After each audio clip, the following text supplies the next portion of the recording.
So here are the principles that I've learned, I've experienced, and I know they will bring results. I know they bring results. So number one, the law of sacrifice in your academics. So understand the law of sacrifice in your academics. So in life, you can become anything that you want. But remember, there is a price to pay for you to become that which you want. For example, you would like to be one of the prominent engineers in the country, or you would like to be a prominent lawyer, or you would like to be one of the most decorated teachers, or you'd like to be maybe a doctor who is so much known because of his work. So there is a price that you have to pay. There is a preparation that you need to engage in that will take you to where you would like to arrive in your life. So there is no great shift without sacrifice. Remember, great results will also demand greater version that is of you. So work hard every day. In this journey of academics, you need to work hard. Like, it's not a journey of being lazy. It's not a journey of just doing things anyhow. It's a journey of working hard. You need to work hard. You need to sacrifice. Sometimes you even need to sacrifice your time. Whilst your friends are sleeping, your friends are maybe going to play FIFA, your friends are maybe going somewhere to do some things, but you are sacrificing. This is the time now you are engaging in personal studying, or you are maybe reading a book, or you are maybe watching documentaries just to improve in your academics. Maybe there is a course that is giving you tough time. So it's time to sacrifice, make some sacrifices. So there is no greatness without sacrifices. So sacrifice your time, sacrifice your resources. Sometimes you even sacrifice your pleasures and other things so that you do school. So place on and on until you achieve it. So you remember the Bible in Timothy 2 verse 6 in NIV talks about a hardworking farmer must be the first partaker of the crops. So a hardworking farmer, meaning to say there are other farmers that are not hardworking. So, but this hardworking farmer must be the first one, or must be the first partaker of the crops. So meaning to say harvests come after laboring. So see the future and believe in it. Align yourself to the future that you are seeing.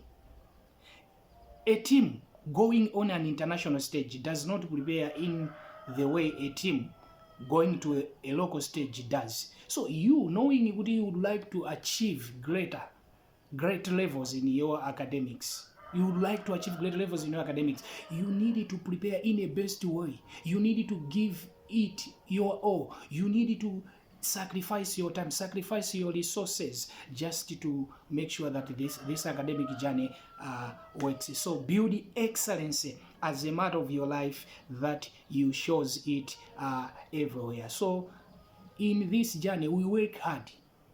We work hard. Like sometimes unakosa 7 points wako, wina anakoza kandi 16 points wako. So you are there in the same class, you are there in the very same course at the university. Sometimes you wonder kuti mundu amene anakoza ma points ochuluka akuchita bwino. Why? Because at this higher level, hard working pays much more. Hard working pays much more because you know say you are capable of doing it. That's why you know say munatengedwa in that course. You know say mulindi kutekera kuti you can do better. But what will position you higher or what will take you higher is your hard working. So work hard. I remember I was coming from a CTSS when I joined the Mzuzu University, you know, so I had this low self-esteem to some extent to say that, you know, I'm having people from high schools, others from the international schools, you know. So I was like, what will happen? But one thing that I did was to work hard, you know. And when the first assessment that we wrote was out, you know, that's when now I got confidence to say that even though I'm coming from a CDSS, but I can do something and be above some of them that were coming from high schools. So this journey requires hard working. Work hard every day. Work hard. Make it a point that you will work hard. Make it a point that you will study hard, because you would like to achieve something, or you would like not only to pass but pass with good grades. That's number one. Number two, dating is not for every university student. So take your time. So, in most cases, at a secondary school, we always tell you that you date when you be at the university. Yeah, like we tell you so many stories about boy-girl relationship, man-woman relationship at the university, to say this is the place whereby you find beautiful ladies and the likes. That's what we always say, because we want to motivate you. But then let me warn you that the fact that you have joined the university does not qualify you to date. So the Bible in Song of Solomon 8 verse 4 in a message talks about not arousing love when you are not matured. So meaning to say, you need to wait until you are matured for you to date. So, being at the university does not mean that you are matured yet. Many are there but not matured. So relationships are not for every university student. Some of you are not matured enough to handle the demands of the relationship. So, there are demands of the relationship. The relationship will demand time, will demand resources. Some of you are at a point whereby you should just build yourself up. You should just work hard in your studies. So, so many have erred, like in this area. Like, as soon as they have arrived at the university, they have started dating, and then they are changing from this one to this one, semester by semester, year by year. That will just affect your academics. So you might have been told that you date at the university when you were at the secondary school, but that does not mean you should date immediately after arriving. So take your time. You are there to sort serious and important matters of your life. That's academics. Boys, girls, men, women can be found somewhere or anywhere else. Even after completing studies, ladies will still be there, women will still be there. So osachita kukhala ngati akukuthamangisani yayi, mwangufika pa university basi ena ndi maisha ochepa, assignment nini basi akakugwesani munkachikondi kena kake kamene simunakonzekere, chifukwa you want that conti, you want that finale azikuthandizani ka assignment. Doesn't work like that. Go there, work hard. You are capable of doing it. Like, you are capable of doing it. Izizi anthu ambiri zasokoniza, like zasokoniza panopa. They are out there ena anawididwa, they are out there like they are struggling. Why? Because they did not handle this matter seriously.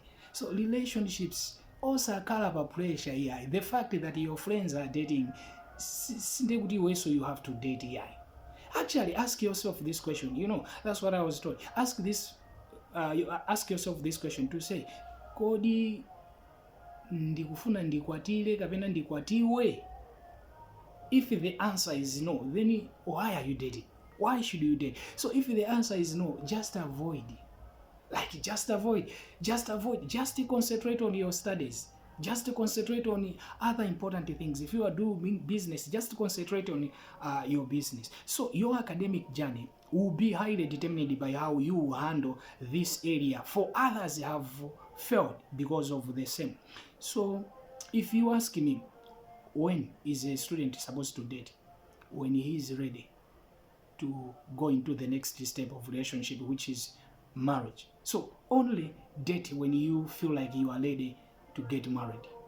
Like, you are in the first year, like, are you serious? Like 4 years like kungofika the first semester.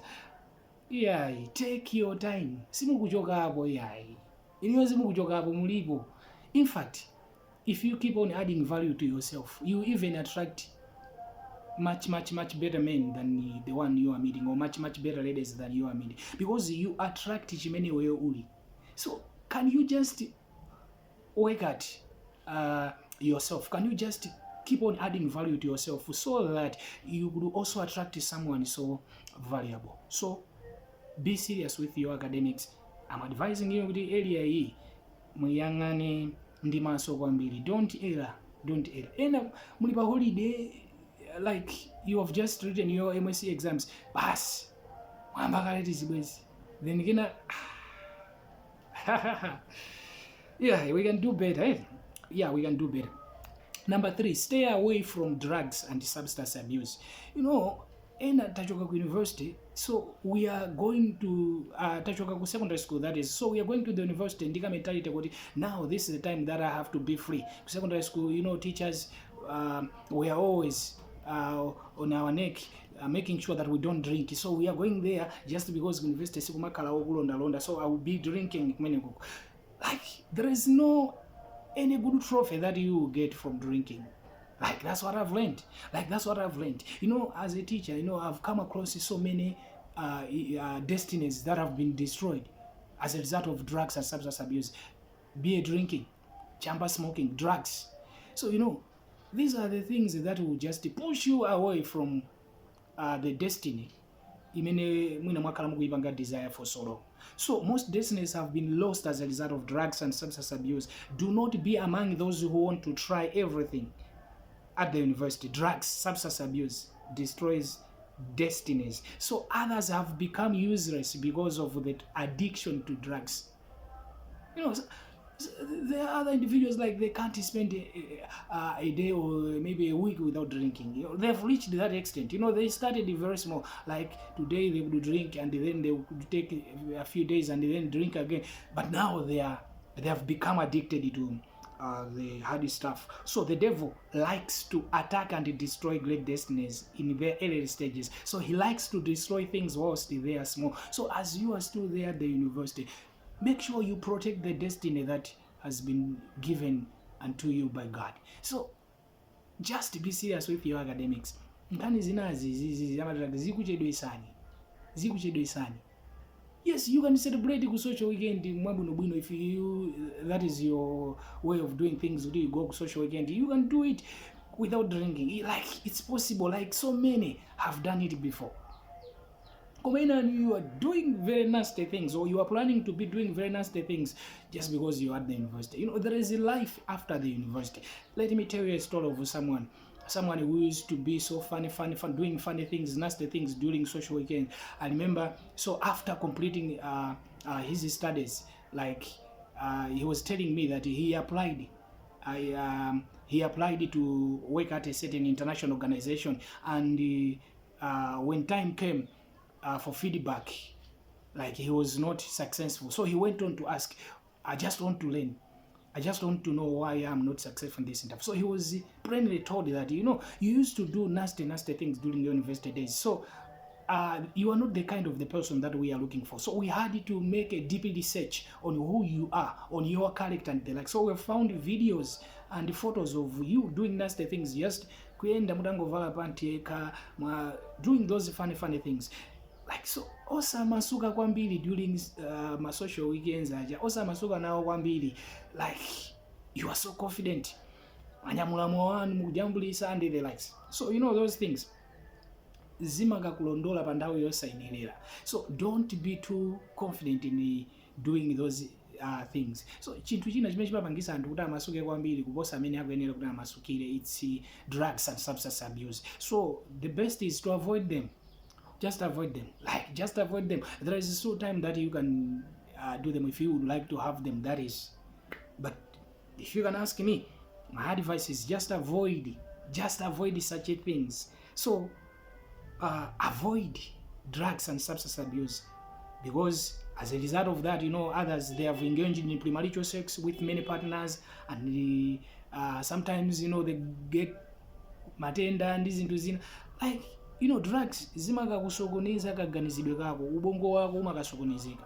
So as a result of that, you behave in a different way. So you behave in a bad way. So please be serious with your academics. Pitani kumene koko, pangani sukulu yanu, limbikirani kumene ziteke basi, and then move on.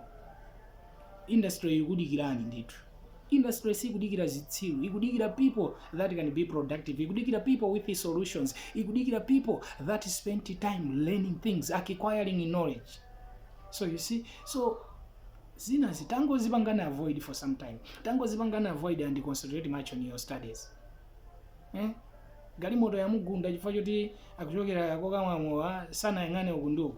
You see those things. So pena timapanga zinthu zifo yoti sitimayang'ana patsogolo, and then tizika blame kuti anthu akumuzi kwathu atiloza and the likes. That's not the thing. So concentrate on your studies, avoid drugs and substance abuse. And I'm a teacher, I know what I'm telling you. And I've also engaged in this. I have this as a... Anyway, let me not talk about this. But I have so many examples. Like, as I'm speaking to you, so many examples are coming into my head. Like, I can tell them that there was this other brother who used to be one of the most intelligent students in our class. But you know what happened? We were together at the university, or we were together somewhere.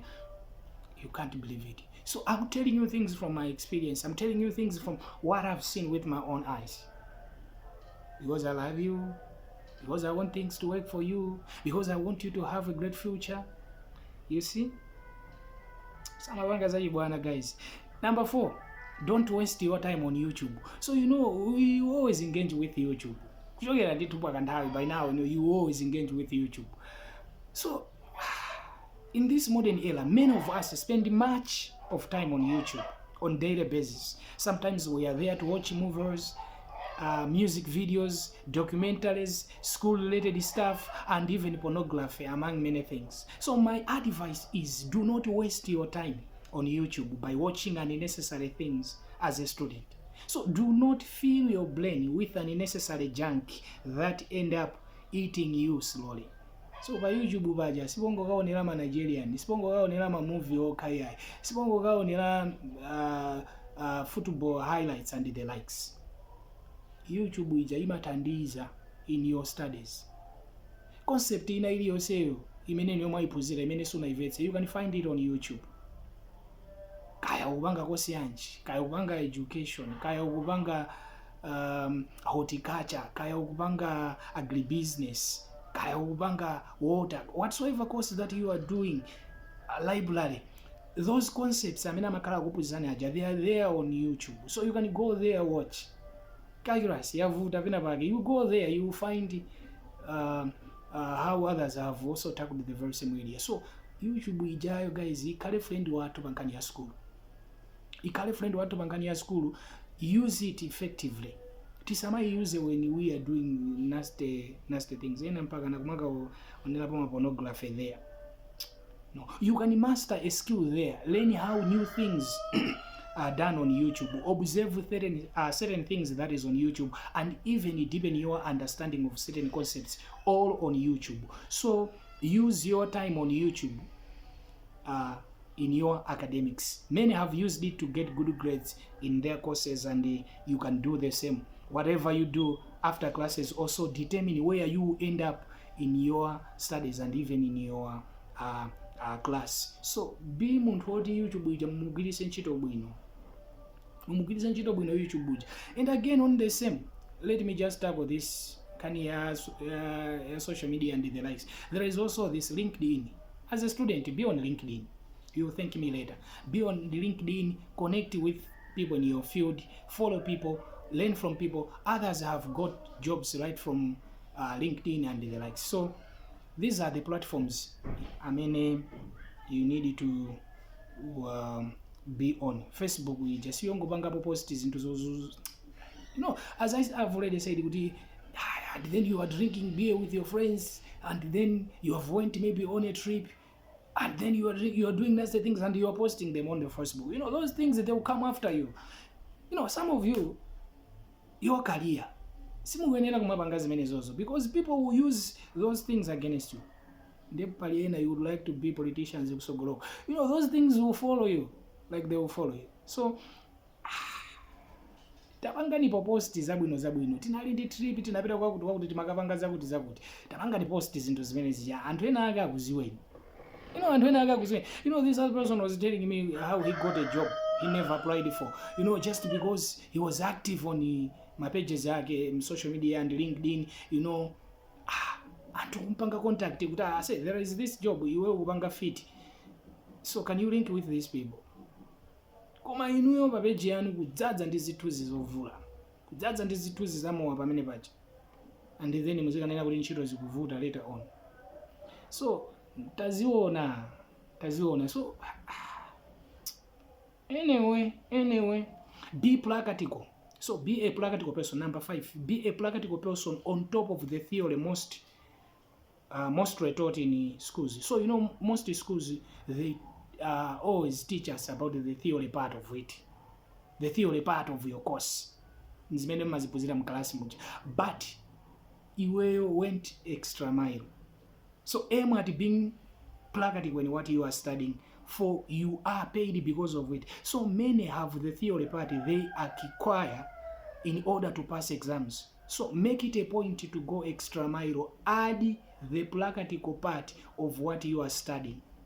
Chimene mukupanga study echo tamachipanga ni practice. Be practical. Ma skills amene mukuphunzirawo tamapanga ni practice. Don't wait until you are employed. So you are doing literature, you are studying literature. So can you learn to write my poems? Can you learn to publish your short stories, the plays? Sometimes don't aim kuti mupeza ndalama the first thing you are doing it. Koma mukuzitumiza mukupanga zina, you are establishing yourself in the field. So these are the things that we need to be doing. So like in Malawi, we have graduates who can narrate to you a lot of things they have never handled. Things from books and lectures. Like they can explain, ichi chimaenda chonchi, chimaenda chonchi, chimaenda chonchi. But it havasani hands-on activity apange, zero. So inuyo musapange graduate kukajoina kagulu kamene kagulu kuti you even wonder kuti koma awawa, like in our field, I'm a teacher, awawa kuti anapanga history. Koma history kwagaya sokuphunzitsa. Like ana kuvutika, like ana kufika na point yoka kudandaulani kuti sala zinthu sizikuyenda. Anesi awawa akamandibaya ineyo ndimava kuwawa kwambiri, asa ndibaye so ndamene wawa. Dentist uyuyu ndizula dzino zosakhala bwino. Akulu munapita ku school iniyo ya agriculture, munapangadi iniyo animal science, mukukanika kupanga izizi ma basics. So there are basics in your field. Make sure you master those basics and you are able to perform them.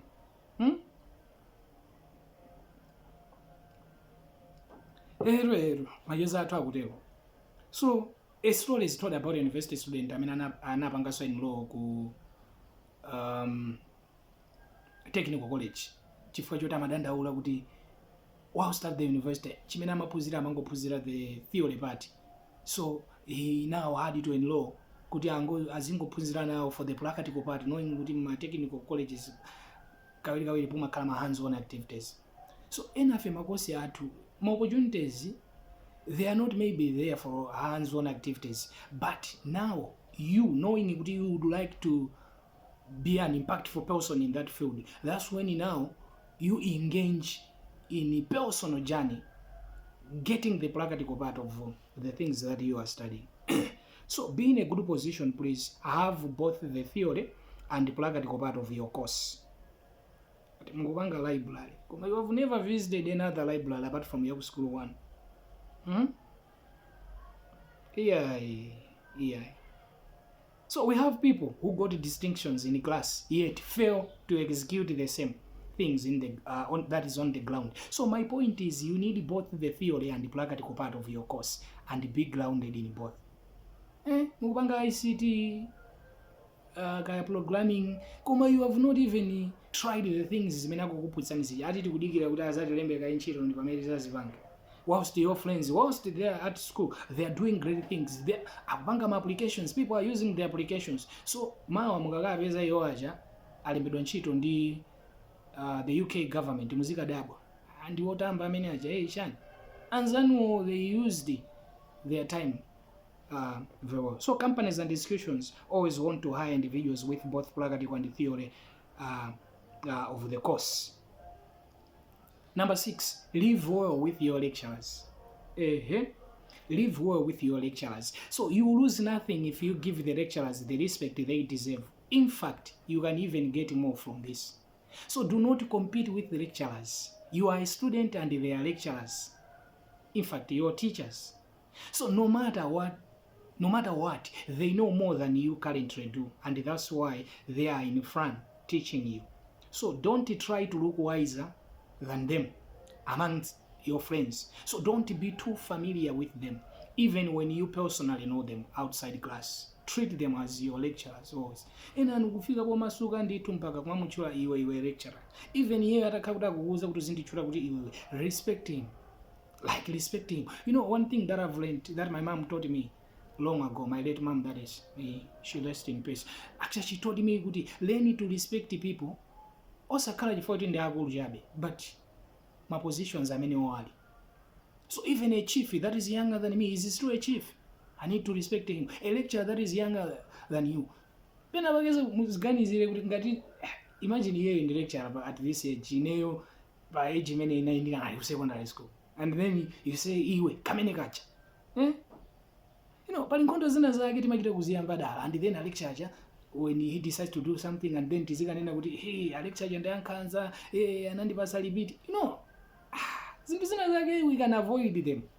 Like we can literally avoid them. So don't be too familiar with them, even when you personally know them outside class. Treat them as your lecturers. Always give them the respect they deserve all the time, even if you meet them outside the academia. Kumasuka kwanji koma mwanda lecture kumachulana iwe. Respect them. Or kuti muli nawo limodzi pena pake. At least let them feel kuti akulemekezedwa. They may look like stuff kwa Gaia, but they know much more than you, and that's why they are lecturers. You know, I can give you examples of the people that never took this area well. Panobali makwao ena anabasiyo malipiti osakhala bwino. You know, zinthu zina zosalimbana na amene wawa ndatengera ku court. Zingokudyedwesani zikujera ni resources. You would have done it better even kungokhala nawo bwino ma lectures. Ladies, it is also possible kuwakana a lecture koma osawayalutsa. It's very possible. Let me repeat and come close. It is possible kuwakana a lecture osawayalutsa. Wina aliyese sosaziwa in your class. And you will have graduate bwino. Ena basi chifukwa lecture officer. You know, some of these lectures they are young, yes. In my age are many.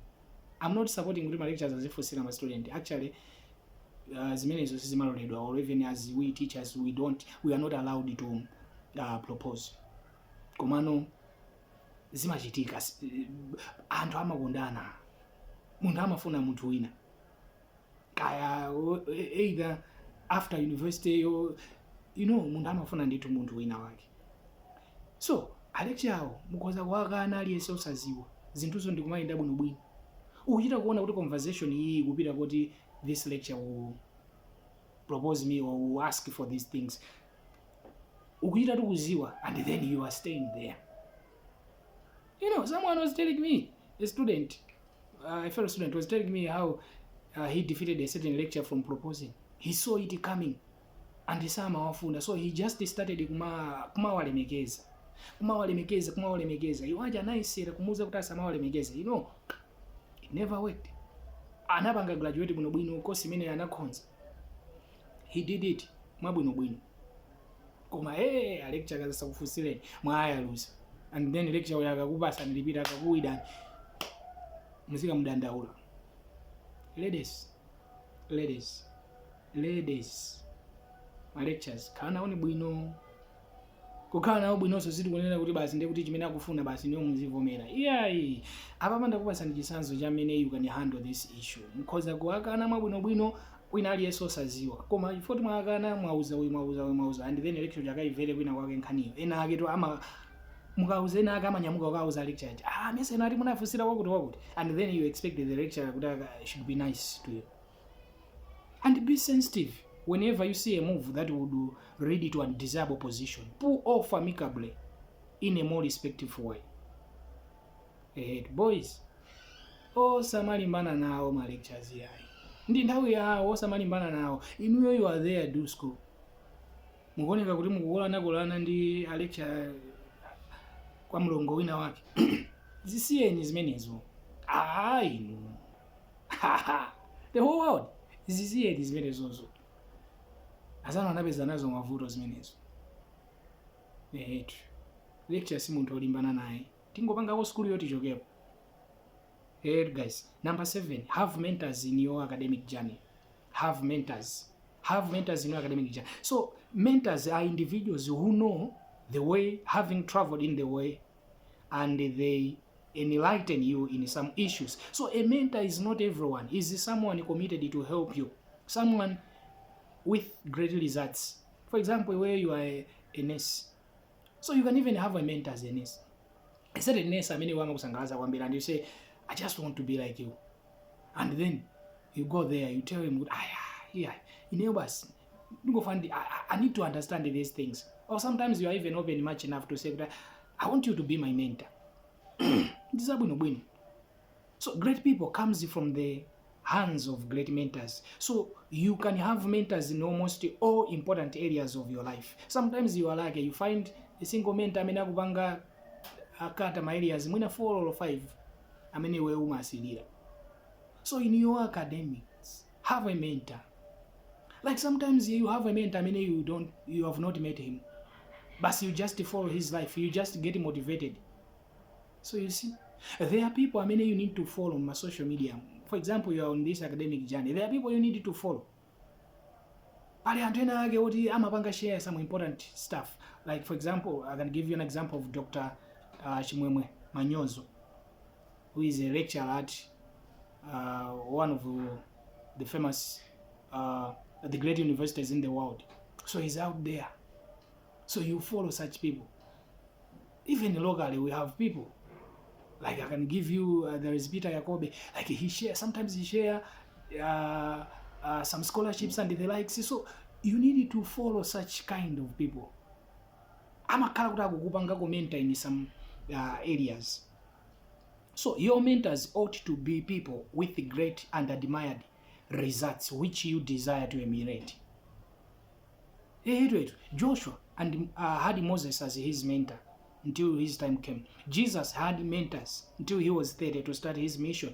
Elisha was mentored by Elijah until his time came. So all these tell one story. Have mentors in life in what you would like to achieve. As a teacher, I've had my mentors. Like I have my mentors. And now even some of my mentors are not teachers, because I know where I'm going, because I know where I would like to arrive. So there are people I'm talking to, there are people I'm communicating, there are people I'm following from a distance. They don't even know that they are my mentors, some of them. But they are mentoring me, they are helping me. So tomorrow, don't be surprised if you see another version of me. Actually, life ought to change, we ought to grow. So there are always some individuals in the midst who have traveled in the way, they know the way, and they can help us to reach where they are. So how many mentors should you have? It depends on how big your dream is and what exactly you want to achieve. So one advice I can give you is this: find the people who are living the kind of life you aspire to and learn from them. Kind business in whatever area, kind family. You are still 17. Yes, and you admire a certain family. You go there, find out how they have arrived at that place. That will help your preparation. You are single, you have seen some people that are dating, and you ask, vuto anthu ife timafuna tioneke kuti tikuzitsata zinthu zotoneke kuti ife staff tikuyiyada, yet staff sitikuyiyada here. Like you go into something, there is no any book imene unawerengapo ya relationship. You have never asked anthu ena ake basi nokanoka akhungu nokanoka kumafuna kuti musogolerani. It doesn't work like that.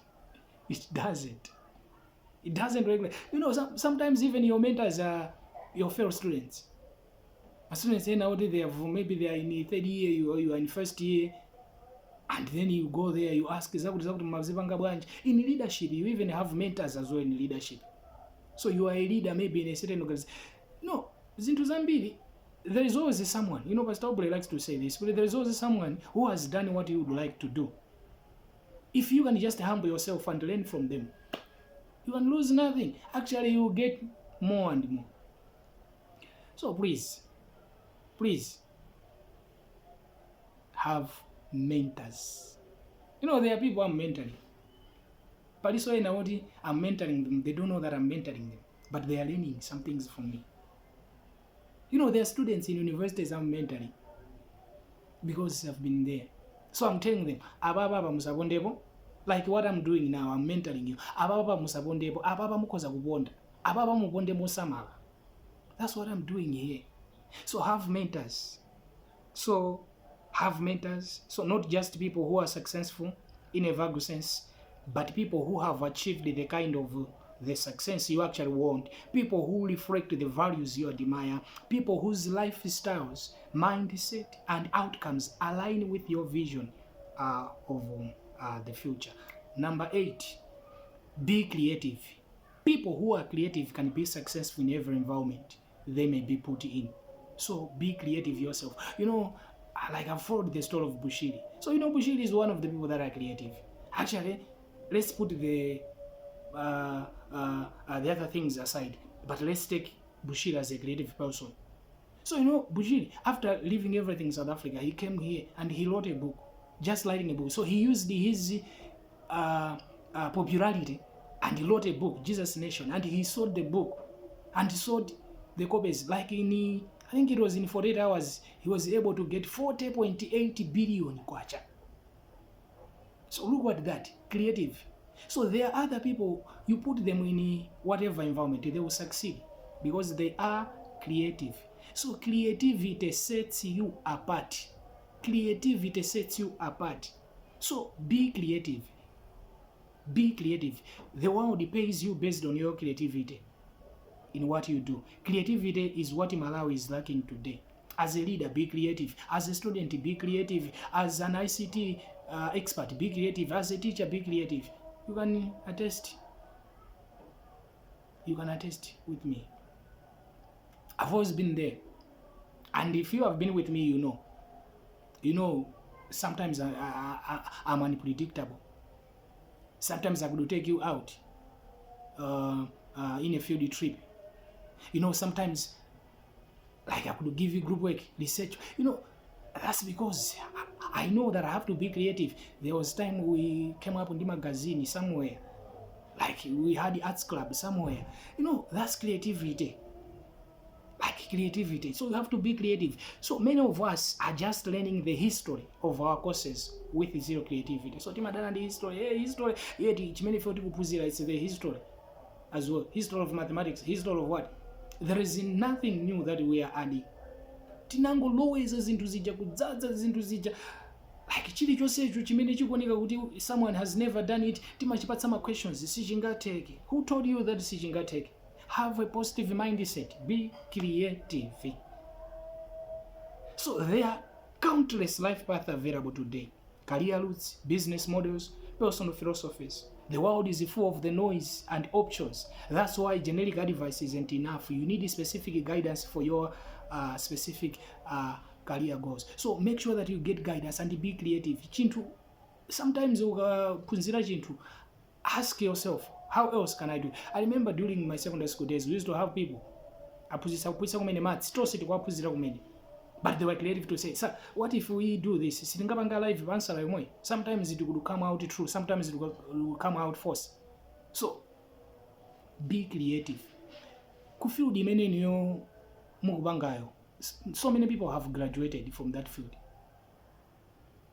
Chikakusiyaniseni ndi yani inuyo ndi anthu enawo. So we have ali ndi ma degrees abwino ma PhDs, masters degrees, koma creativity zero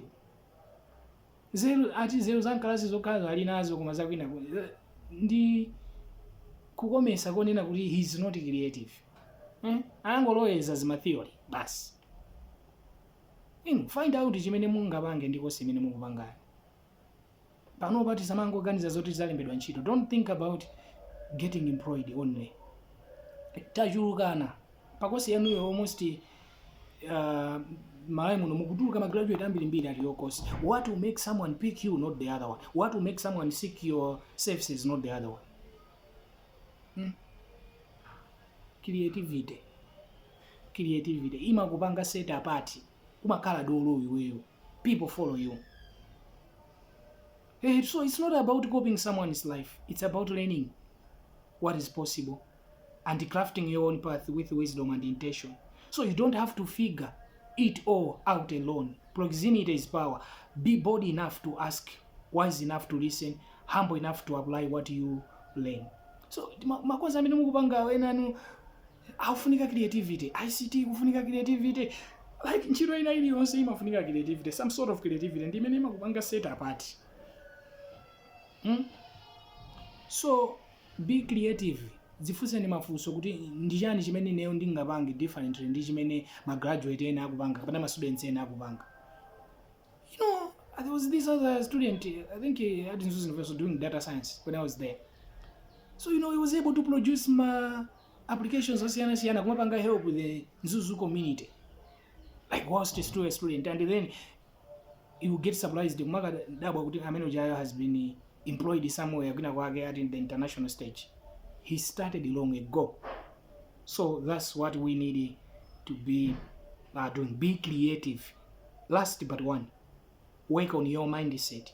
So we are a product of our mindset, and the mindset is shaped by things you are feeding yourself, the people you are surrounded yourself with, and the environment you are in. Mindset ikaganizidwe. Tisakale ndikaganizidwe kumangoti chilichonse ndi chosatheka. Kumangoganiza amene agogo athu amaganizira. Kumapanga zisankho zimene agogo athu amapanga posalingalira, posaganizira the effects. Ine ndimangochikonda ichichi chifukwa agogo anga ankachikondanso. Inewo ndimapanga izizi. Have a positive mindset. Tisinthe kaganizidwe. Malawi ali pamene alipa because of kaganizidwe kathu.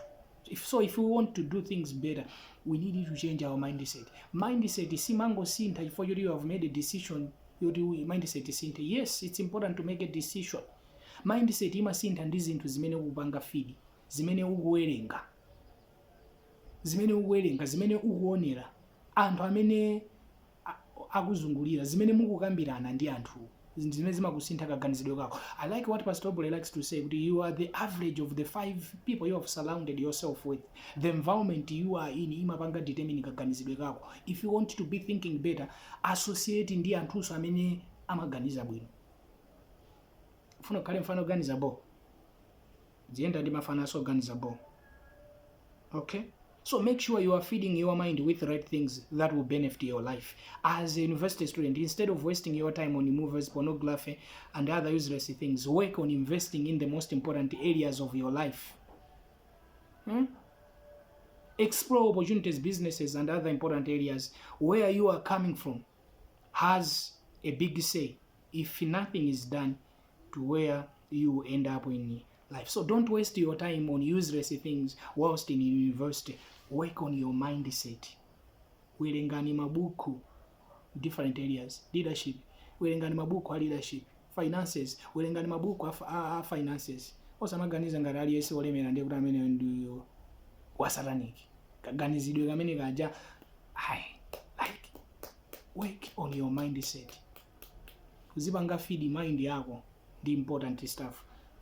Work on your mindset. Okay?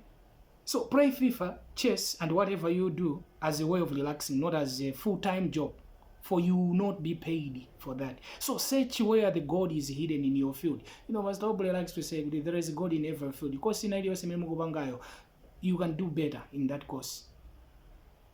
Koma mukupanga kosi mindset munacho sakale ya kosi imeneyo. Be in that course. Okay? Think about how you can make more money many times every day instead of chasing every hot girl and man on the campus. Tika nawo aliko. Ndipo aliko. Akanabwera. Anyamala oneka bwino aliko ndipo akanabwera. Simungakwanise so. Muasiyaso ena. So, khalani serious pa zinthu zofunika zina zitenti zisiye. Tikumvana kaya? I don't know whether mukundimva. Last trade number 10. Look at work. I know after university yes akuyangana zola za grade. You know, this is the mentality. Let me say this. Ndikuuze ni maganizo anga. Pano barajukana. Like I've already said kuti at every course. Many are graduating at that course every year. Some are even graduating double numbers. They used to graduate maybe 40, now they are graduating 80. and opportunities are becoming scarce.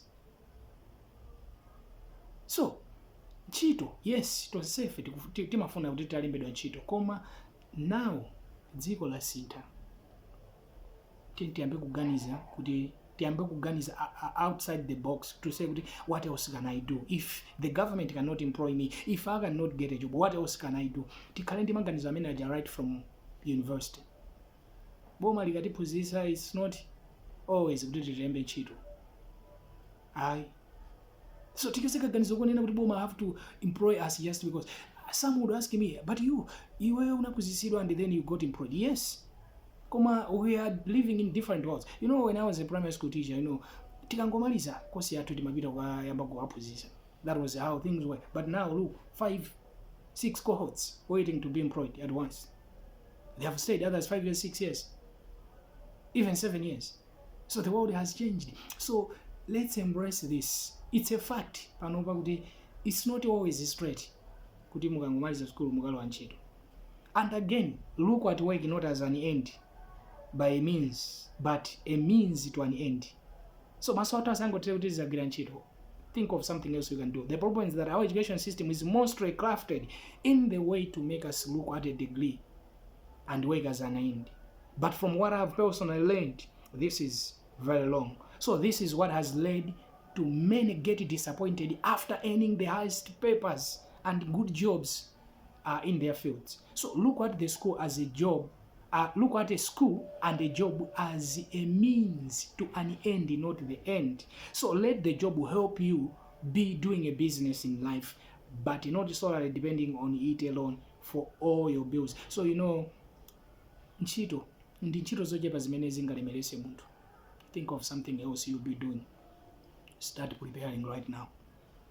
If you think you are good at business, start it now. You fail 3, 4 times, 5 times, but once you get it, you prosper.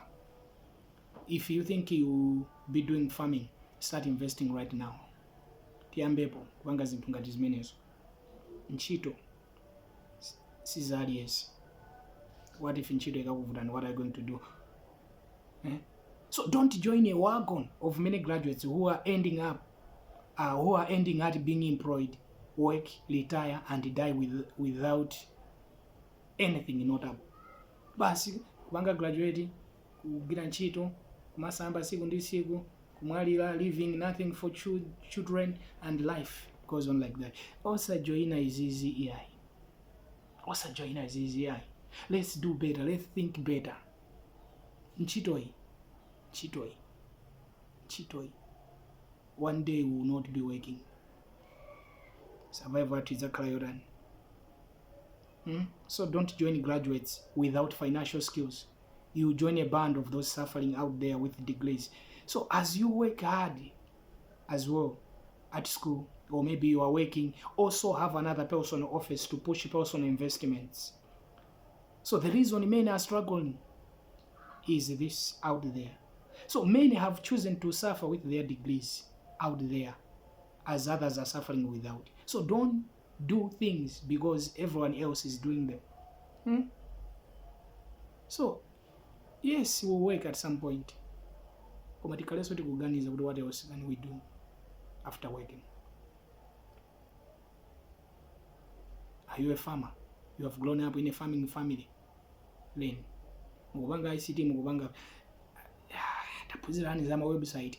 Ata mutu unapanga computer related course koma ma basics akumene kokosukwaziwa. Tandise kwira kwa website. Unapanga zime and you are even referring those people to someone else in that class. Wakutandizani iwewe why?